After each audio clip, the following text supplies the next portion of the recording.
За сайн байцгаана уу. Үзэгч та бүхэндээ энэ өдрийн мэндийг хүргэе. За өнөөдөр та бүхэндээ Чингис хааны Алтан уургийн бичгийн их хүмүүн Дашторжийн Нацаг Дор шимээх үзэсгэлэнг танилцуулъя.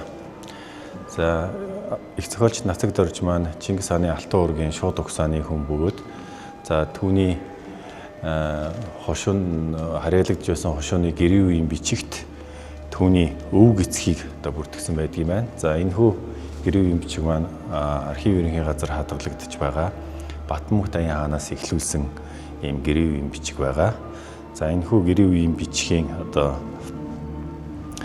цасаг ноёноос салбарлсан хэсэгт бол Дашторжийн өвөг эцэг аав Цэрэн Доржийг бүртгэсэн байна.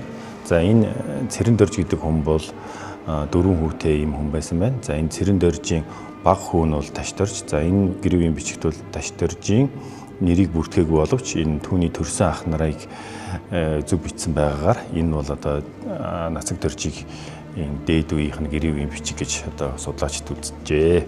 За дараагийнхаа хэсэг рүү оръё. За энэ хэсэгт бол Нацаг Доржийн одоо хөрөг зургуудыг одоо дээжлэн тавьсан байгаа.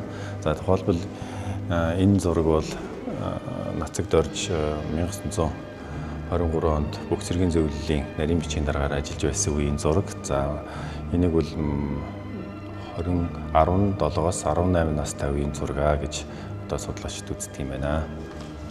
За Нацаг Дорж бол орчин үеийн Монголын унтах зохиолыг үндэслэгчээс гадна одоо ер нь баруун Орос болон Германд сурсан анхны оюутнуудын нэг. За энэ хүү зураг бол 1925 онд Монгол тухайн үеийн зөвлөлт холоод улсын Ленинград хотод сурж байсан монгол оюутнууд харагдаж байна. За энэ хүү монгол оюутнуудын донд бол одоо Нацаг Дорж маань ингээд харагдаж байна.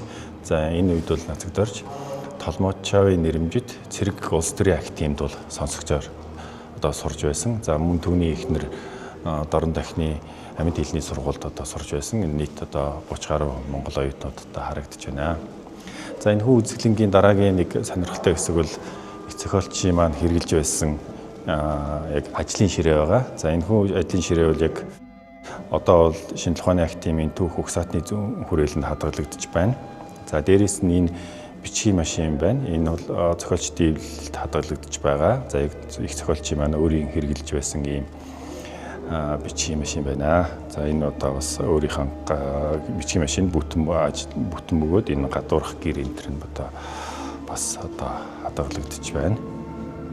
За их зохиолч Нацаг Дорж маань одоо зохиол бүтээлээ маш олон чиглэлээр бичсэн бөгөөд өвчин эмгийн одоо бохир байдлаас хэрхэн салах тухай ч юм ийм үзэл сурталын шилдэг шүлэг бичиж байсныг тухайн үеийн эрүүлийг хамгаалах газраас өөрт нь зориулж бичсэн ийм цүнх байна. За энэ цүнхний дээд талд нь бол одоо Нацаг Доржид нөхөр Нацаг Доржид бол одоо шагнасангийн одоо бичсэн ийм сонирхолтой цүнх байна. За энэ бол яг өөрийнх нь хэрэгжилж байсан цүнх гэж ойлгож байна.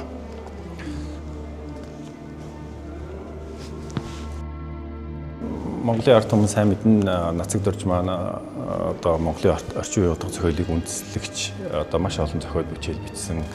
Түүнээс гадна яг их зохиолчийн маань яг үндсэн ажил бол тухайн үеийн шинжлэх ухааны байгууллага буюу шинжлэх ухааны хүрээлэнд яг судлаачаар ажиллаж байсан оюутнаар ороод за дээрээс нь энэ дуун ухаан буюу түүхийн тасаг хоёр тасгийн эрхлэгчийг бүр давхар хашиж байсан.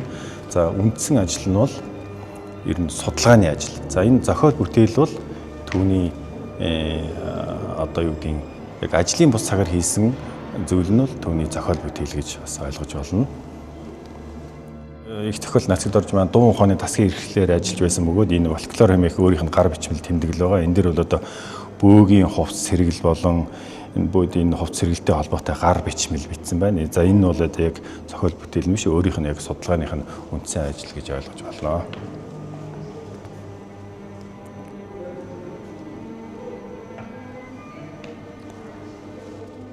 Их зохиолч Нацаг Доржийн маань зохиол бүтээл бол одоо түүнийг нас барснаа дараа одоо олон нийтэд одоо хэвлэгд нийтж эхэлсэн. За энд бол тухайлбал түүний 5 зохиолын бүрэн төвөр болон төвөр зохиолууд дээрээс нь одоо гадаад хэл дээр Монгол бичгээр юм уу гадаадд хэвлэгдсэн зохиолуудын дээжүүдийг харуулж байна. За тухайлбал энэ хамгийн сүүлд 2016 онд их зохиолт Нацаг доржийг мэндэлсний 110 жилийн хойд бол 3 янзын юм төвөр гарсныг энд татаас дэлгэн үзүүлж байна.